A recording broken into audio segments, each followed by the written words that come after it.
श्री सीताराम। बोली गोविंद भगवान की। श्रीमद् भागवत महापुराण के पावन अनुष्ठान में हम आप उपस्थित दिव्य प्रभु की लीलाओं का रसास्वादन करेंगे, गुणगान करेंगे और प्रभु की अमृतमयी पावन चर्चा को श्रवण करके अपने जीवन को कृतार्थ करेंगे।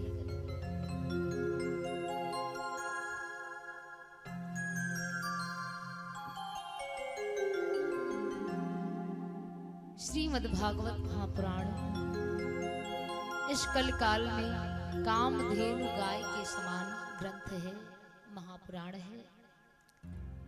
जिस प्रकार कामधेनु गाय से मन वंचित फल मिलता है, उसी प्रकार श्रीमद् भागवत महापुराण कल काल में वंचित फल को देने वाली है।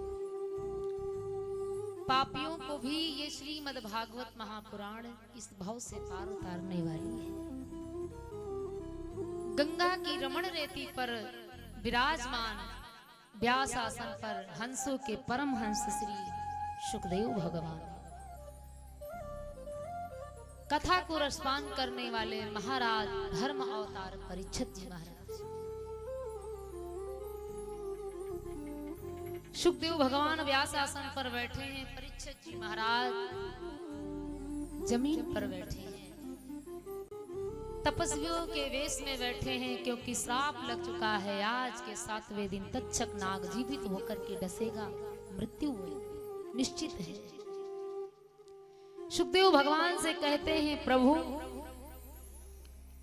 इतने अल्प समय में अब मैं क्या कर पाऊंगा, क्योंकि मनुष्य तन मिलता है भगवान की भक्ति के लिए, भगवत दर्शन के लिए, और मैंने अपराध किया है। मैं तो पापी से पापी हूं, भला क्या मुझे मुक्ति मिल सकती है?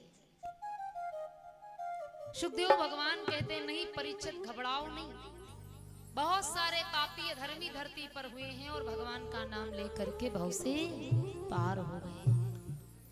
तो क्या महाराज कोई ऐसा पापी है जो मेरे समान हो?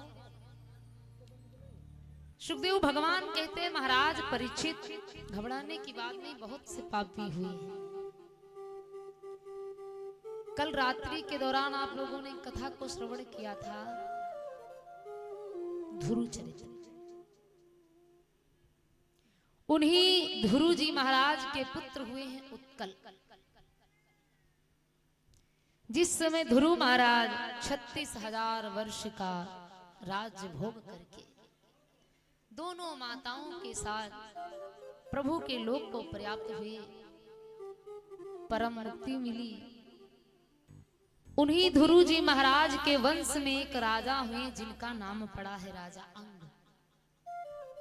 वर्णन आया है, वाउसी ध्रुव वंश में अंग नाम का